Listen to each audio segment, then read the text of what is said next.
Hello guys, I'm so excited that I finally have just received my new book, which is Training, Nutrition, Supplementation in Bodybuilding. You can purchase this book on Amazon. In this book, you're going to find basics regarding how to eat, how to work out, and what supplements to use in bodybuilding, and along with my other book, which is already available, The Good, the Bad, and the Ugly, actually speaks about drug use, which is the improved version of my very first book, The PEDs Used in Sports. Somebody has the whole package of knowledge in order to fulfill his targets. Thank you so far for the positive feedback and the good comments, and I hope you do like it.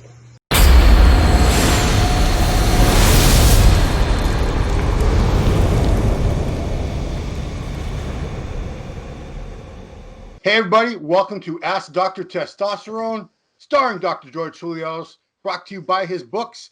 I do have both books now. Bodybuilding, The Good, the Bad, and the Ugly, that was the original. And the newest one, Training, Nutrition, Supplementation in Bodybuilding, which I read on the flight from Boston to Tampa on Thursday. Really? Yeah, I'm kind of a quick reader. And yeah, it was a great overview for everything the basics, because we assume, I think, a lot of times that we're talking to people that are advanced, but really there's a lot of beginners. There's a lot of people who really still need the basic information. You lay out all the different macros for foods, all the different types of supplements, training principles, exercises. You even have a section explaining the poses in bodybuilding. Really just a good overview, a good basic primer and education for someone that needs that. So guys, that's on Amazon.com as well as his website, gtoul.com. Definitely worth picking up and reading. So yeah, bodybuilding was back. Pro bodybuilding is back, George. Yeah, we made it. And I got a COVID test Saturday and tested negative. So good. Yeah. Good. I mean, hopefully I didn't catch it in between then and returning, but I was careful. So let's speak about the two main winners, Labrada and Hunter Labrada and John. It does look like Labrada. Yeah, George. So George Peterson. Wow, he was about 15 pounds heavier than we've ever seen him. Yeah. Condition. How tall is he? What is his height? He's probably, I'm like 5'7.5", and I think he might be like a tiny bit more than that, but he's not. But you were in shoes. He was barefoot, so maybe right. He's 5'8". I think he's 5'8". I think he's 5'8" for 212. I think he's kind of tall, Yeah, he is. So that's why I'm telling that these short guys like Hadi Chopin or Flex Lewis are 5'5" or 5'4", and their legs are massive. However, the definition, the separation was supreme. And I have to tell you that George Peterson reminded me his lines, Flex and Rodden. Yeah. His lines, Similar, very. I see what you're saying. Yes. He was peeled, and the separation of the muscle was supreme, like Phil Heath. Yeah. So he was 210 pounds. Very aesthetic. Yeah. So you're right. He needs more legs. He weighed in at 210. He needs more legs. I think he's up to the weight limit. The point is his body structure is tall and elongated, and those long femoral bones. Yes, exactly. Yeah. It's about the skeleton structure, So I believe he's way more aesthetic, and if he goes to the open class, he would be even better. But it was a great transition from the classic to the 212, and was something like a bet that he won, Yeah, he didn't have he did win very decisively. Bo Lewis, the runner-up guy, he's going to be very, very good as a 212. But Hunter Labrada, obviously everybody's been waiting almost 2 years. He turned pro almost 2 years ago. He was phenomenal as a rookie. Maybe he was a little bit watery in the thighs inside to the adductors, but he was peeled. He had striated glutes, full round muscles, so he was not flat. Maybe his chest was a little bit down and flat, because I heard rumors that he tore his chest, but the overall package was supreme, Yeah. Very good looking and aesthetic to the eye, He reminds me a lot of his dad, shape and everything, just a much bigger, fuller version. But yeah, well earned. I don't think anybody questioned his win at all. The only thing I want to see on him moving forward is more back thickness, more lower lats especially. He was just 245, and back in some other pictures, he was 265. His hams were ridiculous, Yeah. I think, yeah, he definitely flattened out just a tiny bit since those pictures, I think. His Certain father body was parts. 5'5", 185 at his prime, you know. Yeah. Now Labrada is 5'10", I think, 245 or 250. I think he said 253 day of the show. Yeah. Really? And he turned pro at 229, so that was with he missed at least, I think it was about 9 months in all with a shoulder injury. How old is he? Surgery. I want to say 27. Oh, He's really? That 20, young, eh? 26, 27. Yeah. And you have to consider that during the COVID was the worst period to train, you know? Not for him. He had a gym, you know. Labrada has their own company gym and everything. He never missed any training. But yeah, it's interesting. People are already talking about him as being top 5 Olympia, top 6 Olympian. Yeah, maybe. Why How not? many are already qualified? I don't know. And, you know, nobody from Europe was allowed to go to the Tampa for this show. Nobody. Well, we have from the Olympia, the top 5, and the Arnold Classic, the winner, and Tampa, the winner. Yeah. No, we have. I think there's enough. I think even Dan Solomon said going on how many are qualified. You know, Flex also. Yeah, I think if we're going on placings, we still have something like for the total, it was already like 100 people qualified for all the divisions as of now, something like that.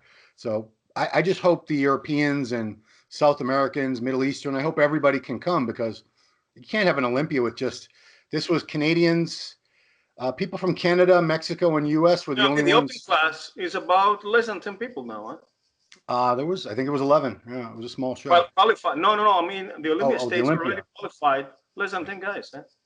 I think so. Top 3 from the Olympia, Arnold Classic, and Tampa. Right. Flex as you know. Well, he's a lifetime qualification. He doesn't have to qualify. He's got the special invite, which he should. He's a 7-time Olympia champ. Okay. Yeah. If we want to get to some questions, my printer was busted while I was gone. I haven't had a chance to fix it, so I'm gonna have to go off the phone today. Was it hot in Florida?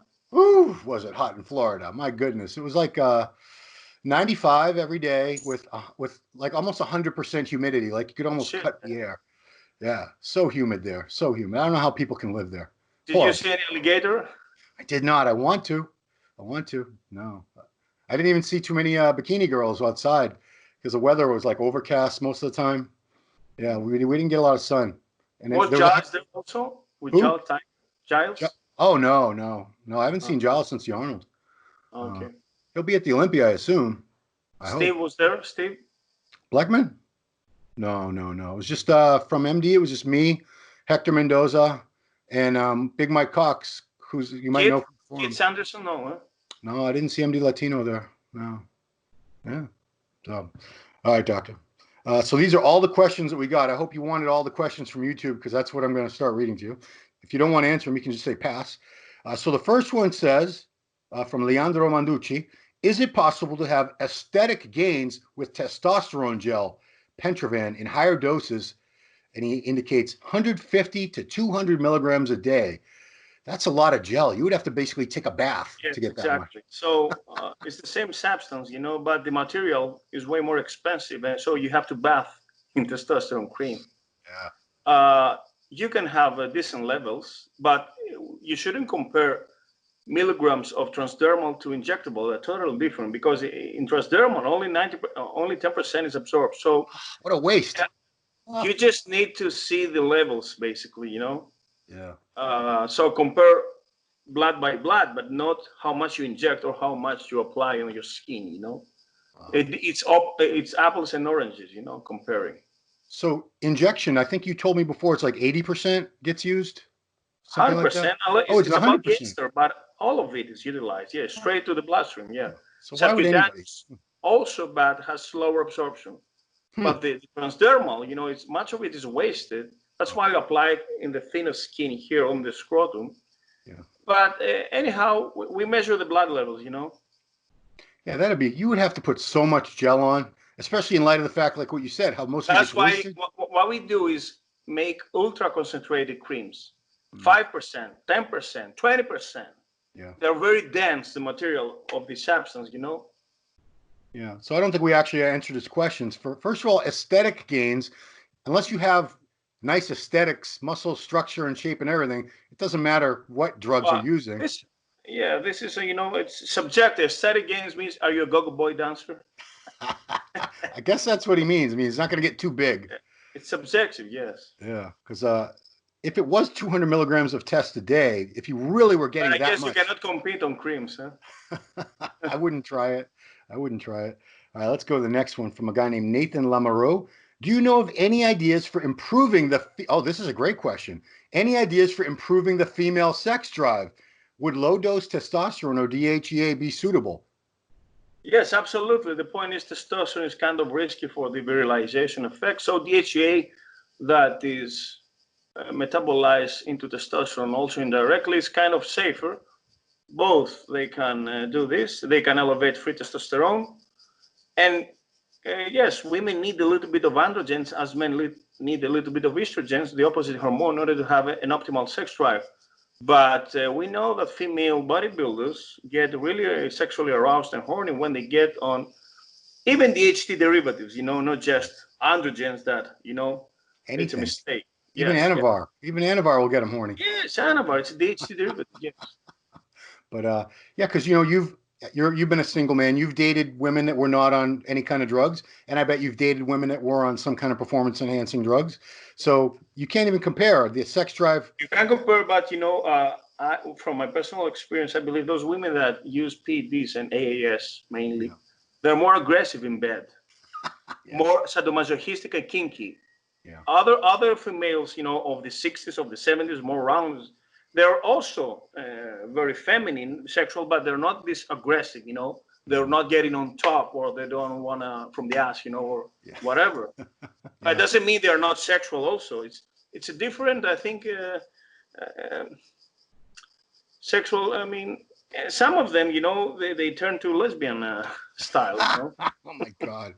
Well, oh shit, did I not have his whole question on there? Oh no, there it is. Yeah, I don't want to say it makes them more like men, because men are super horny, because I'm sure there are women that are the same way, but a lot of men, especially when they're on androgens, it's very hard for them to find a woman that's their match sexually. A regular woman's not going to want to put up with being sexually destroyed They're every called day. deranged, if they're not in the same mood. Deranged. That's a good one. Let's move on to hi, Doc.T. What are the essential supplements to run on a heavy steroid cycle to keep the blood profile in a healthy range, dosage and time, especially to maintain HDL high? And should I use Cialis to keep my libido optimum because libido crashes? And yeah, I didn't hit. Cialis has nothing to do with sex drive. It's about vascular blood flow and nothing more. So it's a vasodilatory agent, nitric oxide production. But to the lipids, if you don't want to use statins, and I don't suggest them into the cycle, but post cycle, because they affect muscles training and liver also. You have to use alternative agents. Now, for HDL in particular, you need JW, which is cardarine, and niacin, walking, quit smoking. And for LDL and total cholesterol, you need red rice yeast, bergamot, polycosanol, phytosterols, essential fatty acids, avoid fried food. It's things like that. Also for homocysteine, TMG, B12, folate. Okay, that's all. So I didn't click on read more before I screenshotted this. I think he wanted to know his libido probably crashes after a cycle. Is there anything that after a cycle, this sounds reasonable. Yes, it's when you have the crash and you need your PCT in order to start kicking your own testosterone, Yeah. But if it doesn't work, then you need some Proviron to boost your free testosterone, some DHEA, some boron, as alternative agents. Because I've talked to Dr. O'Connor about, a lot of guys think Cialis or Viagra is going to improve their sex drive. It doesn't do anything. No. It doesn't have anything to do with it. Penis, but you don't have the desire to get laid, Yeah, but I don't think. Yes.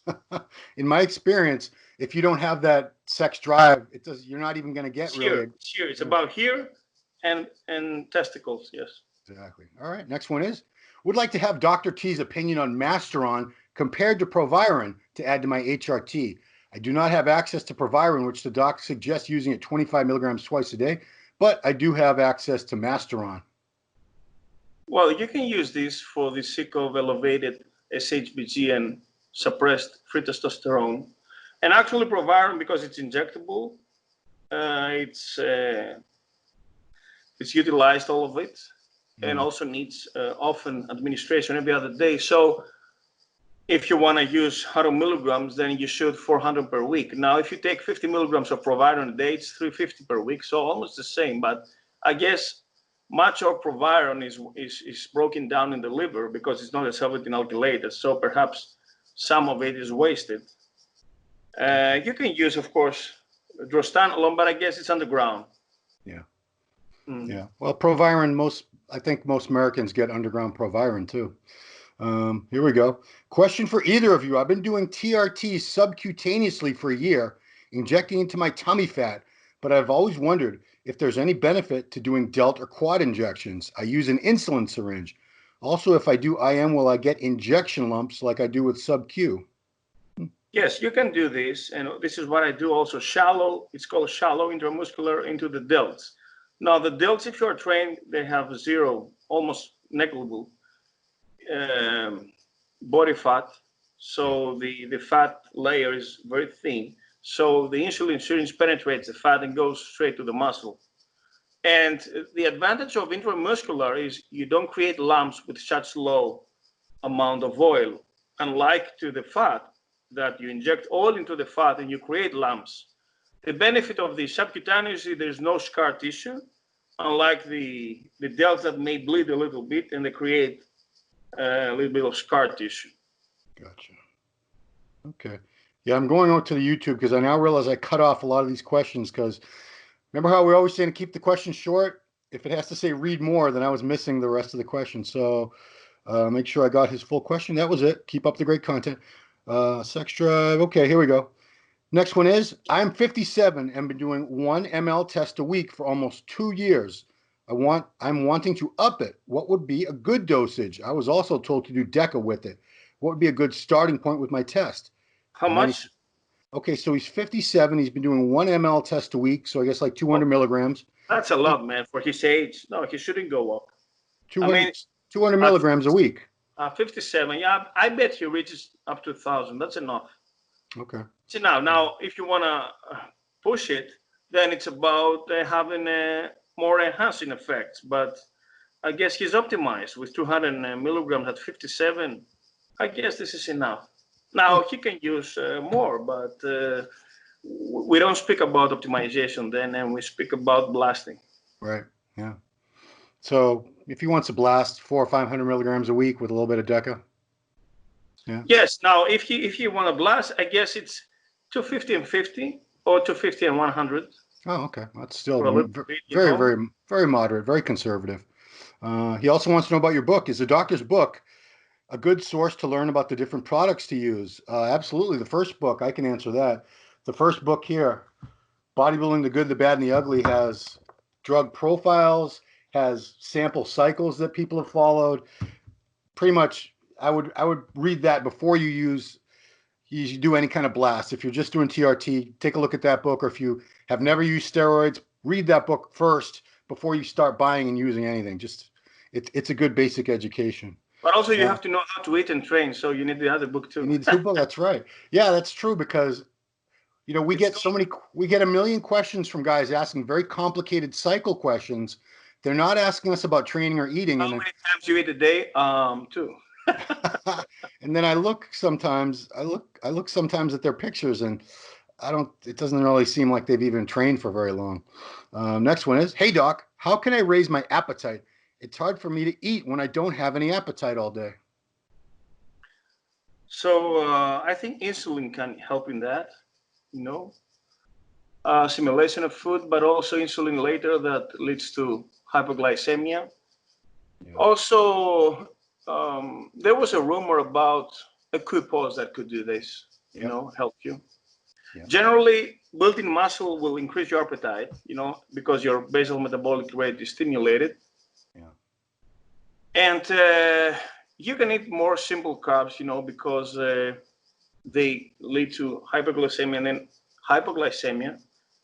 But the point is, if you are a hard gainer and not a big eater, you have to blend your food and eat liquid calories, Put a bunch of eggs and tuna in a blender. Well, avoid too much of fiber because it keeps you in your stomach and keeps you full, and increase satiety.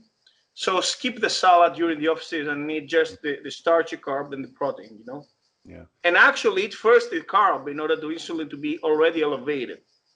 And when you diet, you eat first the protein in order to minimize insulin spike. Right.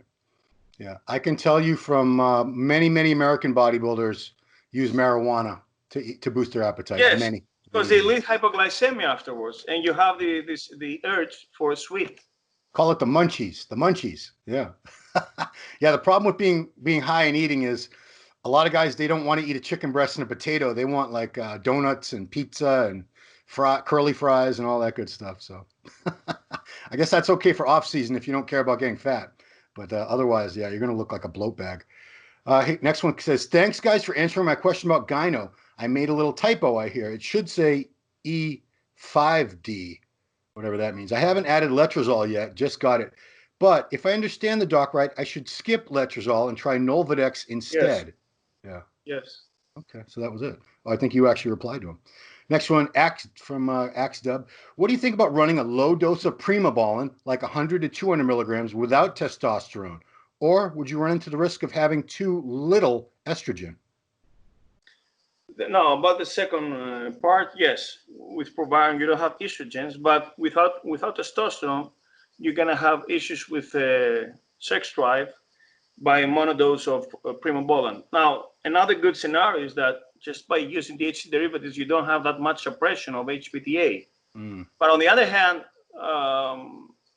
by not using testosterone, you don't have the benefits of getting strong, burning fat, and have this aggression for training, and this motive. Yeah. So yes, you may use track athletes maybe use a little bit of Winstrol, a bit of Anavar because they don't want a multi-stack of drugs and they don't care that much about muscle growth. But if you want to go into bodybuilding, you have to stack always an androgen to an anabolic. Yeah. Because, Primobolan on its own, that's something like a female athlete would use. Not really a male. Yes. So here we go. Next one is about diannaball. How does diannaball react to 5-alpha reductase? Does it convert into a stronger androgenic compound? And how potent is it?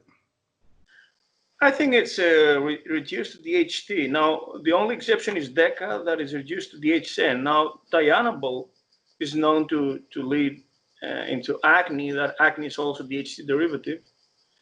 It's DHT induced, I'm sorry. Yep. And androgenicity of diannaball, I don't think it's higher than of oxymethylone, of anadrol. Yeah. But I guess all steroids are reduced into DHT, and that's why they affect the scalp and the prostate. Androgenicity also has to do with this. For instance, Trembling is high androgenic.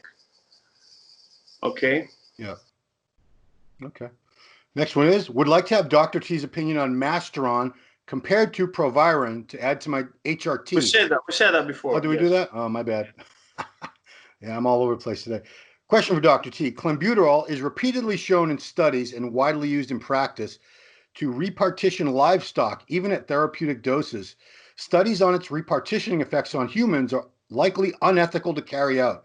Would the doses required to achieve repartitioning, increasing lean mass while simultaneously reducing fat mass in humans, be too high to achieve repartitioning without incurring long-term or permanent damage to the heart and other systems?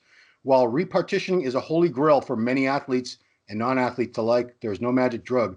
So this is assuming proper diet and training. Yeah, I've heard that Clen in high doses can actually help you build muscle, but how much freaking Clen would you need? I heard of that, and now there are some theories about this, why it's happening. First, it can give you some intensity, and then through this intensity, because of the catecholamine release, then you have, then you can build some strength, but also you have this motive, like taking an ephedrine also. Yeah. Now it stimulates BMR because it increases catecholamines, but also you utilize more oxygen. In this way, you have more burn of oxygen. It is basal metabolic rate. Now there was an idea that it may inhibit myostatin. I'm not sure about it. And Wow. it definitely burns fat. The point is, in pediatrics and in pathology, they use clenbuterol for asthma. You know, it's less effective than salbutamol, which is inhaler for asthma, but it's more effective for fat burning. Actually, the medical community is not aware of the fat burning, but it's the side effect of the clenbuterol that stimulates VMR and leads to fat burning. But clenbuterol is really nasty on the blood pressure, on systolic blood pressure, on the cervical pain over here, and temporal. But I heard that if you use clenbuterol with post-cycle therapy, you can still retain some muscle, you know?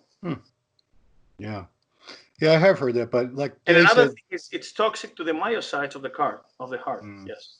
yeah, because I think we've always said the maximum dose, say, if you want to say relatively safe, is about 100 to 120 milligrams a day. Yes. So if it takes 300 or 400 milligrams a day to or micrograms to achieve this muscle building effect, then forget it. Just the gear should do that. Don't take a ton of. You shouldn't rely on stimulants because they're really dangerous, potentially lethal. I mean, so many guys get heart palpitations on clenbuterol. You don't want that, guys. Trust me. Okay, next one is, how many milligrams of sodium in a day does the doctor suggest we users consume while on cycle for general health, as well as to minimize any bloating? Well, you have to know that steroids in first place release aldosterone, which holds, retains sodium and water as a result. But generally, the modern cardiology believes it has to be less than 2 grams a day. Now, of course, this does not apply 2 grams of salt extra, but the heating salt also into the food, you know? Yeah.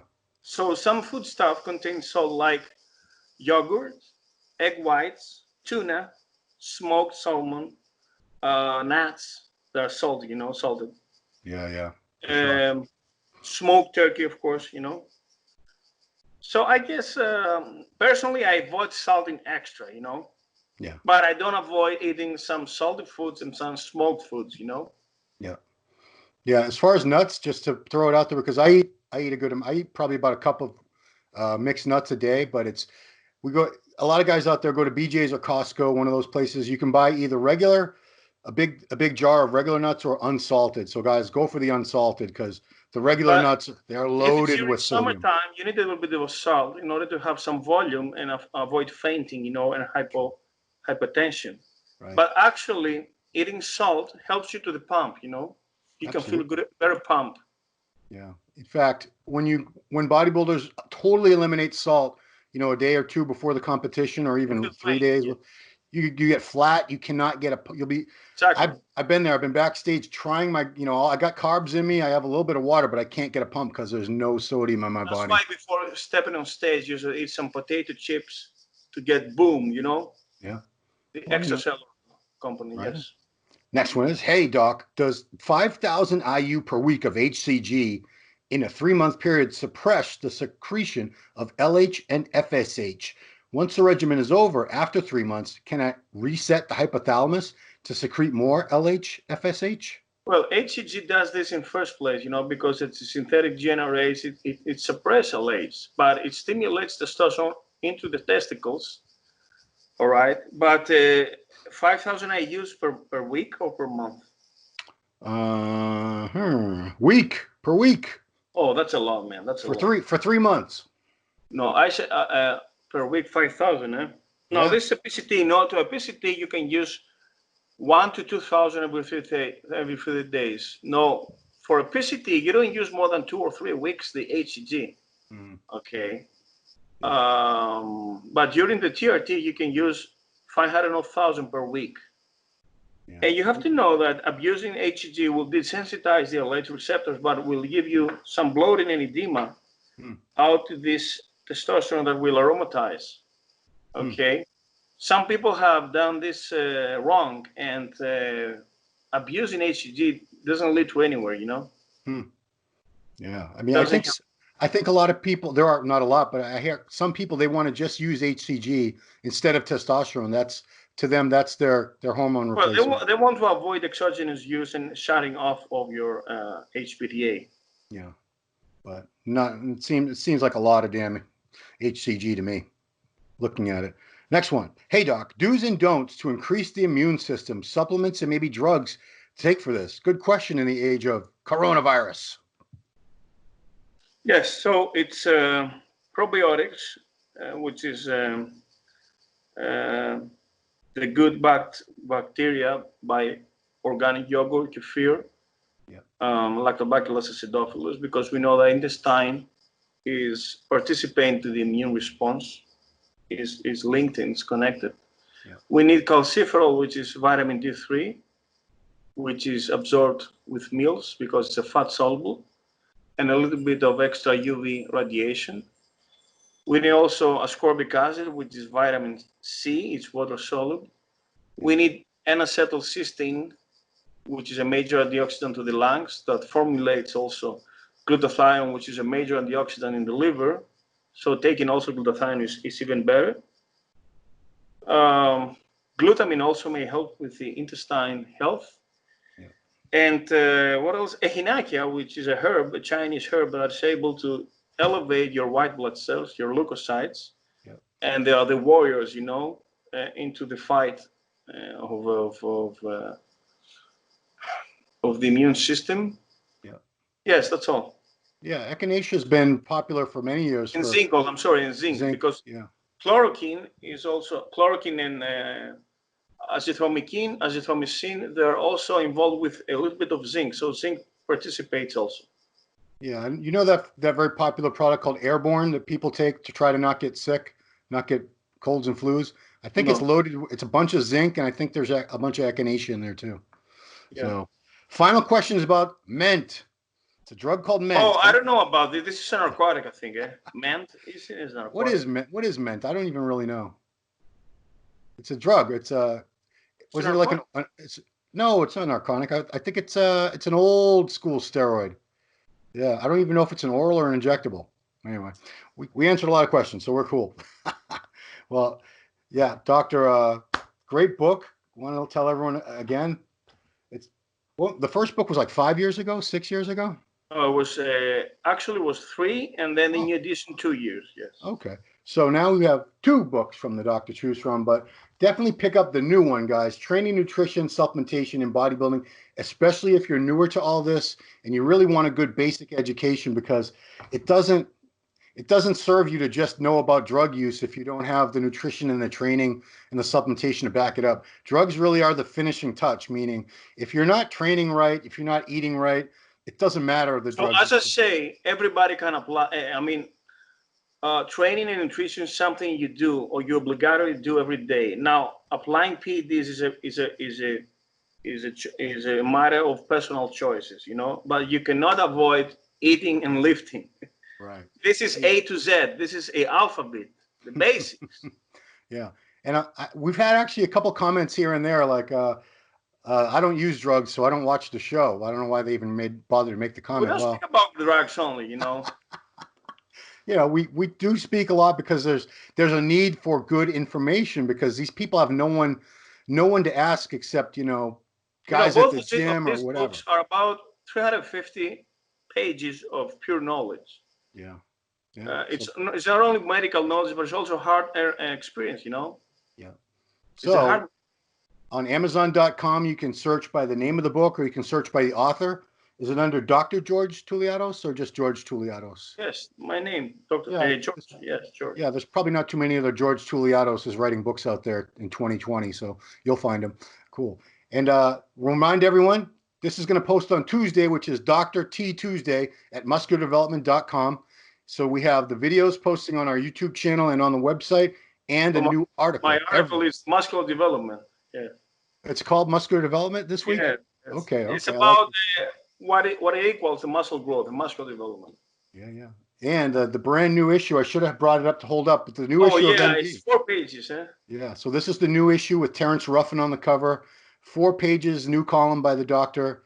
All kinds of great information. So thank you, doctor, for being so generous with all your knowledge, your experience, your expertise. Like I said, there's very few people who combine the practical knowledge with the book smarts, the actual university and medical school training and all that. So you're a rare breed. We need more guys like you, but thank God we have you. Thank you, sir. And if you guys want to know where to leave your questions, put them in the comments under these videos, and we'll get to them in the next week's show. Yeah, just don't make them too long. Don't make them this long on the page. We don't need your whole life story, guys. So when is the next show now?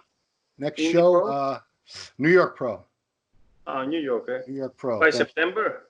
September 5th is a New York Pro. And then we have Chicago, Boston. Indy? Is the Indy Pro happening still? Is it? I don't think it is. You told me the ones. Yeah, I don't think it is. And then the Legion Fest show. Those are all the shows left, as far as I know. There might be a couple more, but New York Pro is definitely the one we're all looking forward to next. That's a huge show.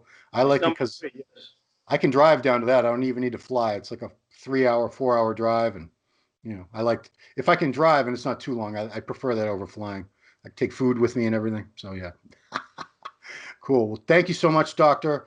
Everyone, please check out the new article by the doctor in the new Muscular Development issue and on the website today when this posts, musculardevelopment.com. And that's it. Thanks for watching. Ask Dr. Testosterone. We'll see you next time.